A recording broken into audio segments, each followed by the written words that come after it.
Good afternoon. And listen, thank you all for tuning in with us today. You know, we're starting a brand new thing here at Enoch Baptist Church because we want to make sure that all of our members, but also those who may be out there who follow us through our podcast or through other means, that you're able to maximize your life and get the best out of everyday living. So we're starting a new podcast, and we're calling it how do you maximize singleness? You know, how do you get the best out of being single? And so we're going to go through a series of podcasts to try to help everyone recognize that, and so how they can just become a better person in their life.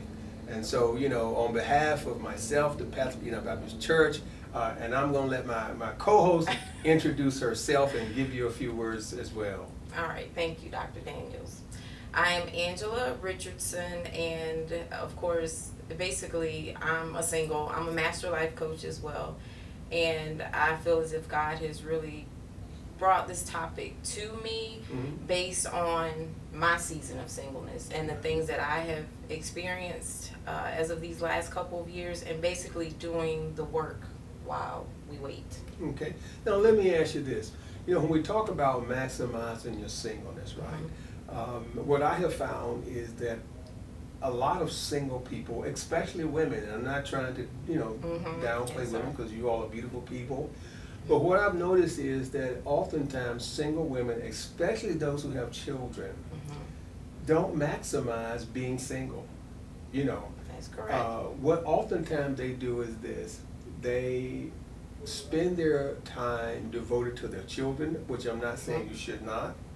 They spend their time trying to assess how they got where they are. They spend their time fighting with the ex or the father of their children. So true.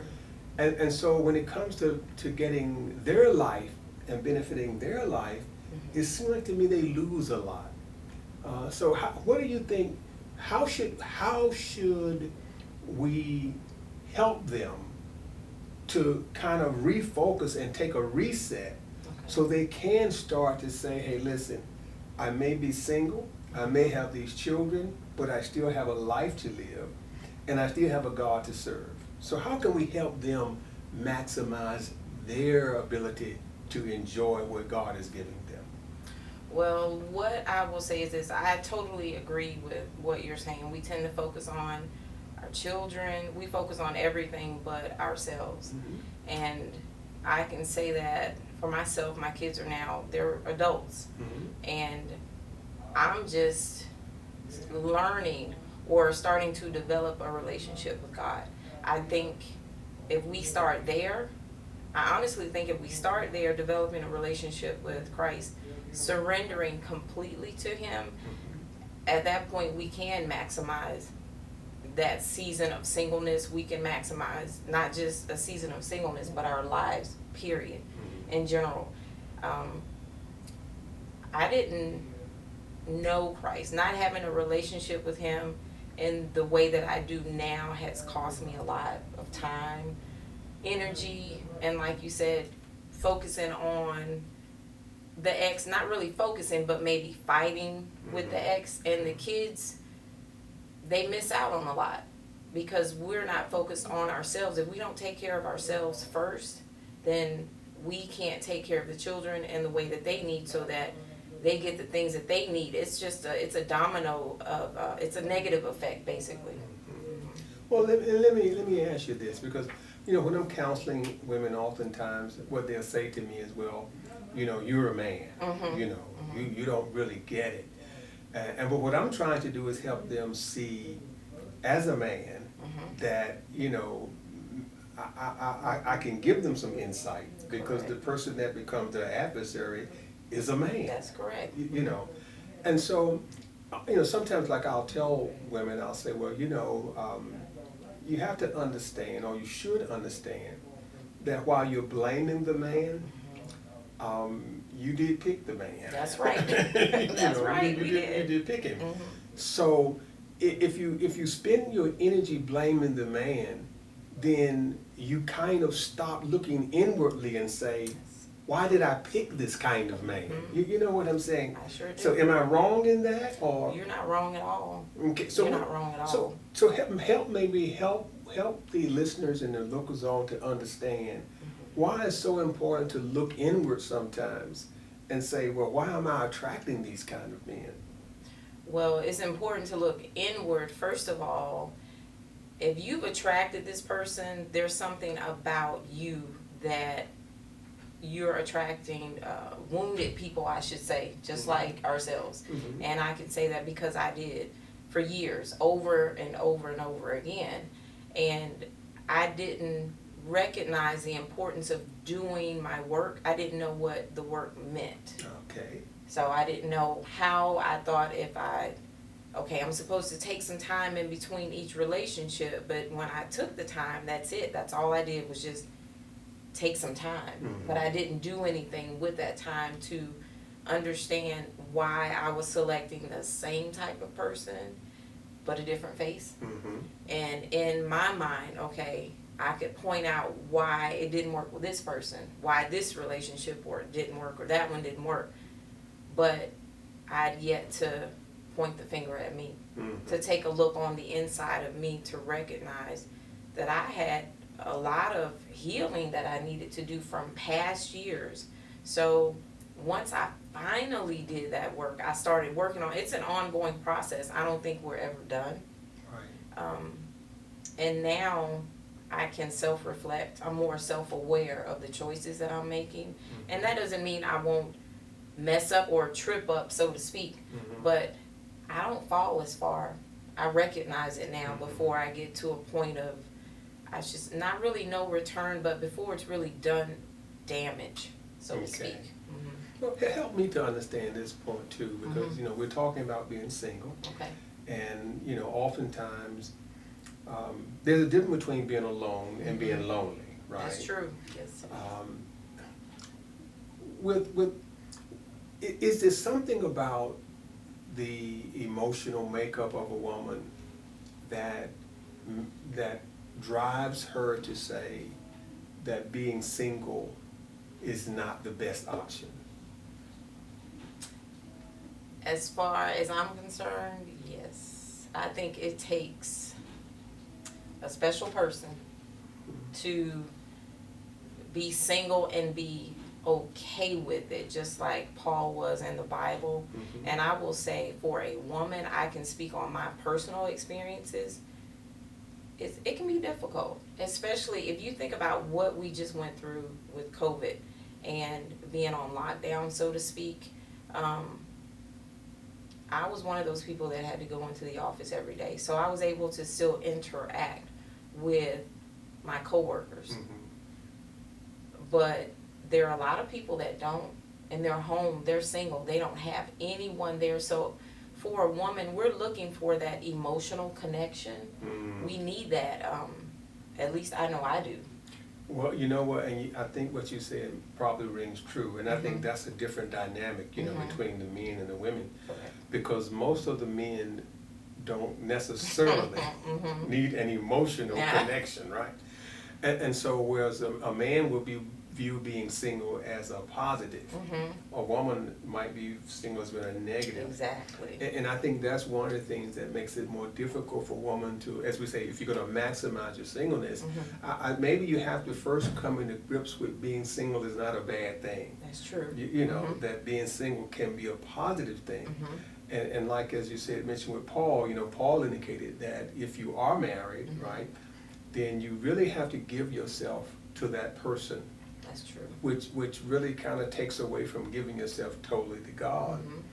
And I'm of this opinion, and again, I've been a man all my life, so I only can go by, a man's point of view. But my thinking is this, that no one can love me like my God can. That's right. And no one can love me like my Jesus can. And no one can fill me up like, the Holy Spirit can. And so what I'm wondering is that, is it possible then that if you're looking for that connection and you're looking for that love, why not first look for it in Jesus? Why not look for that love in Him first? Because that way that void will be filled. And then that will allow you, so you're not looking for a man, I guess was, That's correct, because if you don't have it, you know, you may be going to church, but you're still looking for that man, right? True. You may be going to work, but you're looking for that man.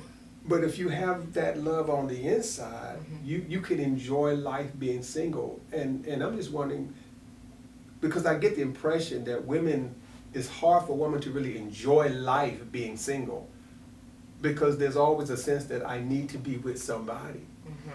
And we're always looking, like you said. We're always, regardless of what we're doing, we are always looking. Most of us are anyways. But I will say... So if they're honest about it. Exactly, Looking, right? exactly. I can say I am, you know, it is what it is. Even though I am happy at this time in my life, and it took me turning to God to find that happiness. The exact thing I was looking for in relationships, in men, to fill that void, God filled it for me. So even though I say I am looking, I should say I'm not on the hunt or searching in that way. But I do notice, everyone notices a handsome man, you know, especially if he's single. But at the same time, I can say now I'm more aware when I see certain things, and I don't put myself in those situations to accept drama, potential drama, I should say, or just recognize those red flags and know this is not going to work. Whereas before, I would possibly make excuses for the things that I saw and immerse myself in that relationship anyways. Whereas now I understand who I am because I did surrender to God, and He has shown me who I am. It changed everything. Now I have a purpose. So, and my purpose is not just to raise my kids or go to work every day and come home. I have a purpose in life that fulfills me. So there is a difference. It makes a difference. And you raised an interesting point that I want to just kind of flesh out a little bit. Okay. Because for a lot of women, having a husband is the purpose. Exactly. You know, I mean, that you know, I have a husband, and we got that 2 children, and the picket fence, and the dog in the backyard, and, you know, and then that kind of thing. That was me. And right, so that's what that's that dream they have, right? And as you said, if you don't have a purpose, then you're always looking for a purpose. Exactly. And you know, and that kind of that's deep. That's deep, and I'm gonna tell you why I say that's deep. Okay. Because you said that women are always looking for a purpose. That explains why women always try to find needy men. That's it, to take care of them. We nurture, we want to take care of them. Yeah, isn't that something, that the very thing that you would hope would pick you up is the thing that puts you down?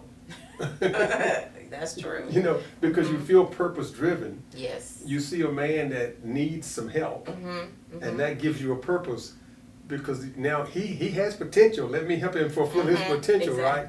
So you feel gratified that you have a purpose in life, but by the same token, you have a broken man. That's right. And it still creates, how can I put this? I experienced this in my own marriage.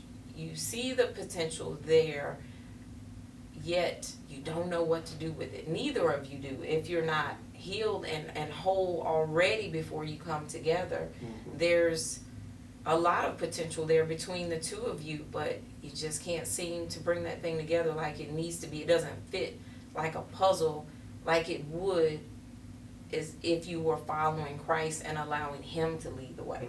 Okay. So if I understand you correctly, and I just want to make sure that I'm with you on what you're saying, right? And that is, if I want to maximize singleness, right, to being single, and when we say maximize being single, let me just say this to our lookers on. We're not saying you have to stay single. That's not what we're saying, right?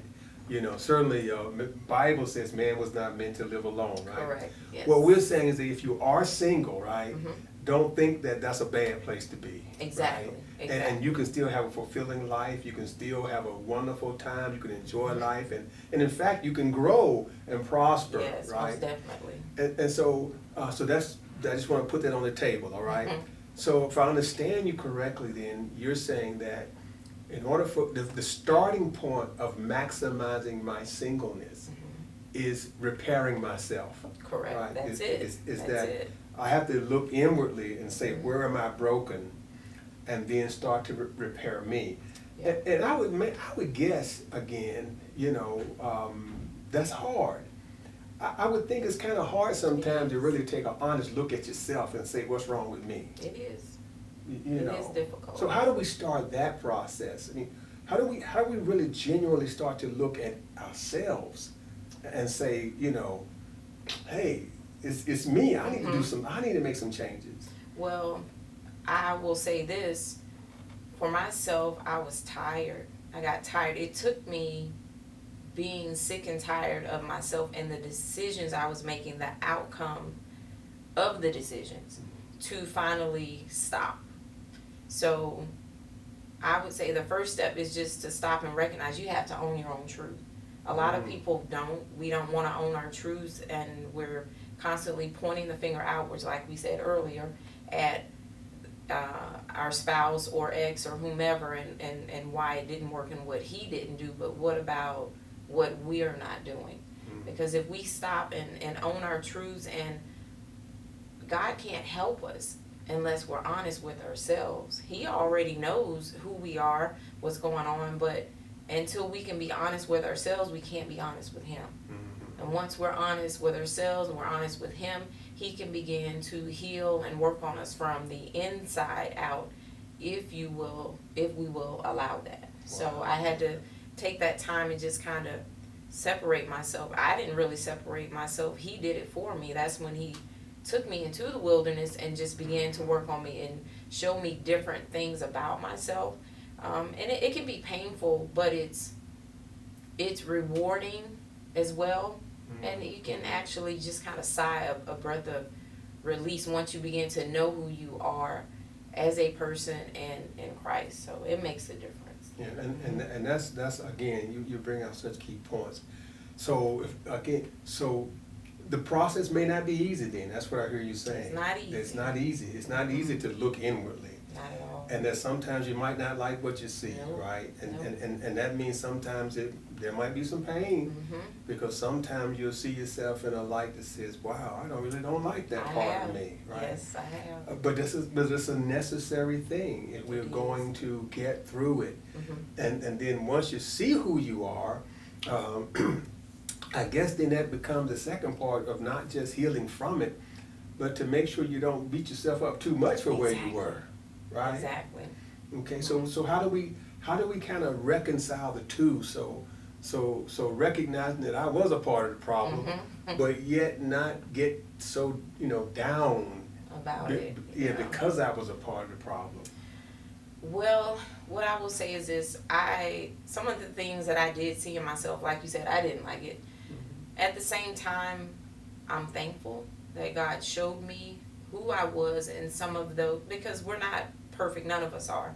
At the same time, I could correct those issues. So once you know who you are, then either it's something to be corrected or, okay, you're good. And I could also go back. I was able to go back to some people and apologize. And sometimes not all people will accept your apology. I've had that to happen as well. And in that instance, I didn't recognize the energy I was giving off to this particular person, but I apologize anyways. And then I also realize that you have to forgive yourself as well as forgiving others that have hurt you. You have to forgive yourself for the hurt that you've caused other people. And once you can get to that point, and forgiving basically, you just have to know, once you know that God loves us and He forgives us for the things that we've done, then we should be able to forgive ourselves. If you know deep in your heart, I really didn't mean to cause you pain. And if you can express that, and then you just have to let it go. Now, if they want to hold on to it, then that's what it is. You can't make a person forgive you and things like that. That doesn't mean you have to go back and develop a friendship, but just express your, I should say, I don't want to say concern, but just the fact that I was wrong. I want you to know I was wrong, and I didn't mean to cause you pain. Maybe something you may have said or did, whatever the case may be, and then just move on at that point. So that's all we can do. Right. Listen, I want to say, you know, what this has been insightful for me. You know, I think, you know, and I want to tell you that because as a man, right, a married man, it's been so long since I've been single, I don't even remember. But it's been insightful, and I think it's going to be insightful for our listening and our looking audience as well, because you brought out some points that I just think are so invaluable. And I think, you know, like as you said, if I'm going to maximize my singleness, then I cannot be looking at being single as a negative anymore. You know, I have to look at it as being a stage of life, but not a negative stage of life. Exactly. It's just a part of life. But also have to recognize that there's some things being single, and I'm just kind of summarizing what I heard you say, that as being single, it puts me in a better position to grow closer to God, and even if I'm married, because now I can focus my attention on God. And I think that's so powerful right there for every single person to recognize that, you know what, that's a great opportunity. Because God can give me what a spouse can't give me. That's true. Right? That's so true. if that puts me really in a better position. And the other thing you said was so powerful was that, you know, it also gives me an opportunity to see who I am. I can't maximize being single until I can make sure I'm free of the baggage that held me down. Exactly. So and the only way to get rid of that baggage is to be taking an honest look at myself and realize there may be some pain involved, but I got to do it. That's right. I got to do it. That's right. You know, I just want to say as we get ready to close out that it's been so insightful to me, and I want to let all of you know out here today that we're going to be back, and we're going to make this a series that we can have some honest conversations about being single, about you know, getting closer to God, about managing life in general as a single adult, because most of the time we focus so much on couples. You know, that's where the focus couples retreats and how to do this. We act like that if you're single, you can't have a family. You know, and single people have families too. Yes, we do. And so we're going to be looking at all those aspects, and we're going to just be having some guests as well. That, you know, so we can really have a nice talk. And so we're going to say goodbye for right now. Do you have any final words before I give the final close out? I don't think so. I'm excited about the new topics to come, and I think this will be great, like you said, for single people. All right. So listen, I want you guys to tune in. All right, it's going to be on every Friday. We will be posting every Friday. So what I want you to do is like us, and connect to us, and then send us to your friends so they will know, and you keep spreading it. We want at least 1,000 lookers, 1,000 listeners within the next 30 days. God bless you, and may heaven continue to smile upon you. You all have a wonderful week, and we'll see you again on next Friday.